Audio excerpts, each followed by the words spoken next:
भारत का संविधान भाग 2 नागरिकता। भारत के संविधान के भाग 2 में नागरिकता की चर्चा हुई है।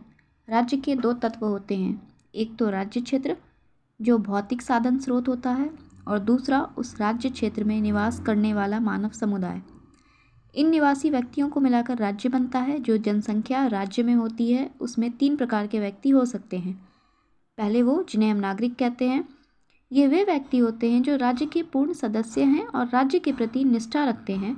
नागरिकों को सभी सिविल और राजनीतिक अधिकार होते हैं। दूसरे होते हैं अन्य देशीय। वे व्यक्ति जो किसी अन्य राज्य के नागरिक हैं, वे सभी संवैधानिक एवं अन्य अधिकारों के हकदार तो नहीं होते। उदाहरण के लिए उन्हें भारत में प्राण और दैनिक स्वतंत्रता का अधिकार है, किंतु अनुच्छेद 19 के उल्लेखीय स्वतंत्रताओं का अधिकार नहीं है। अन्य देशीय मित्र भी हो सकते हैं और शत्रु भी हो सकते हैं। अन्य देशीय शत्रु वे हैं जिनके साथ भारत युद्ध कर रहा है। ऐसे अन्य देशियों पर विशेष नियोग्यताएं लागू की जाती है।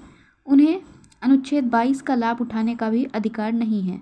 और तीसरे प्रकार के व्यक्ति होते हैं राष्ट्रीयताहीन व्यक्ति, यानी जिनके पास कोई किसी भी देश की नागरिकता नहीं होती है। ये प्रवर्ग बहुत ही छोटा होता है और कुछ ऐसे देश भी हो सकते हैं जहां इस प्रवर्ग का कोई व्यक्ति ना हो।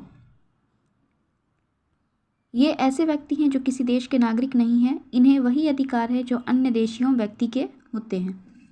संविधान में उन लोगों की पहचान की गई है जो संविधान के प्रारंभ पर नागरिक बन गए। संविधान में नागरिकता के बारे में विधि अधिकथित नहीं की गई है, अर्थात स्वयंपूर्ण ऐसी विधि जो इस विषय को पूरी तरह से आच्छादित करे। अनुच्छेद 11 में यह स्पष्ट किया गया है कि संसद को नागरिकता के बारे में विधि बनाने की संपूर्ण शक्ति होगी। इस शक्ति के प्रयोग में संसद ने नागरिकता अधिनियम 1955 अधिनियमित किया है, जिसमें नागरिकता के अर्जन और समाप्ति के बारे में विस्तार से उपबंध है। नागरिकता संबंधी विधि को समझने के लिए संविधान की उपबंधों को 1955 के अधिनियम के साथ समझना चाहिए।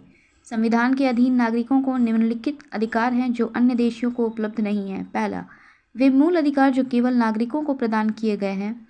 दूसरा, अनुच्छेद 18B नागरिकों पर एक निबंधन लगाता है, विदेशी राज्यों से कोई उपाधि स्वीकार नहीं करना है। तीसरा, केवल नागरिक ही कुछ पद धारण करने के पात्र हैं, जैसे राष्ट्रपति, उपराष्ट्रपति, उच्चतम न्यायालय का न्यायाधीश, उच्च न्यायालय का न्यायाधीश, राज्यपाल, महान्यायवादी और महाधिवक्ता। लोकसभा और राज्य विधानसभा के लिए मतदान करने के लिए केवल नागरिक ही पात्र होते हैं। केवल नागरिक ही संसद या राज्य विधानमंडल के सदस्य हो सकते हैं।